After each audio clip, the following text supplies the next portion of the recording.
Have you ever wondered why your older parents seem to get upset over the smallest things? Maybe you casually mention that you've already told them something, and suddenly, the mood changes. It might feel like an overreaction, but it isn't just about being sensitive.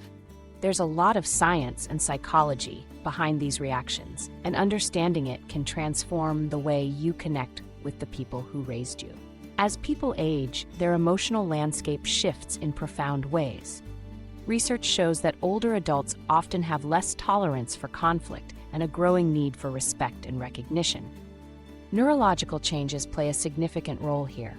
The amygdala, the part of the brain that processes emotions, becomes more sensitive, while the brain's ability to regulate emotions slows down. This means that seemingly minor comments or gestures can evoke a much stronger emotional response than you might expect.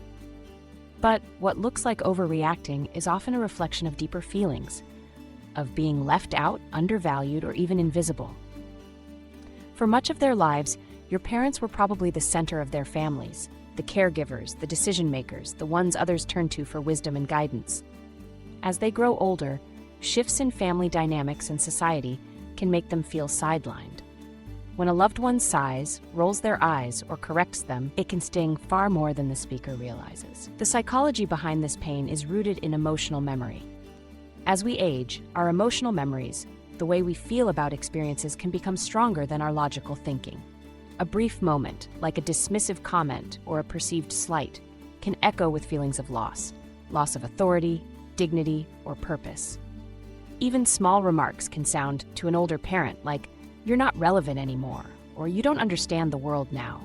These messages cut deep, not just because of what's said, but because they touch on core fears about aging and identity. So how can you communicate in ways that show respect and preserve the dignity of your older loved ones?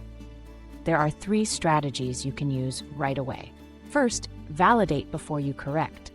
Instead of jumping in to clarify or contradict, start by acknowledging what your parent has said. You might try saying, "I get what you're saying. Can I add something?" This simple step makes them feel seen and heard, rather than dismissed or overlooked. Second, pay attention to your tone. Words matter, but tone often matters even more. If your words are gentle but your tone is sharp, the underlying message can still feel hurtful. Softness and patience in your voice can earn trust and open the door to more meaningful conversations. Third, invite their perspective.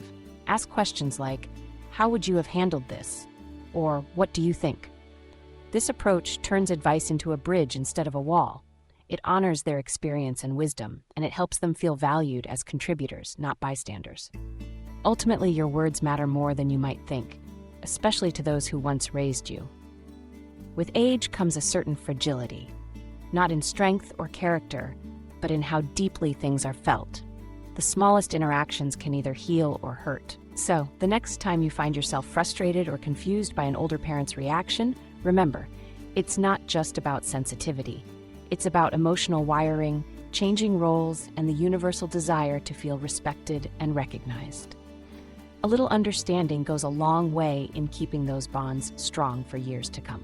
What's something you've said that unintentionally hurt an older loved one?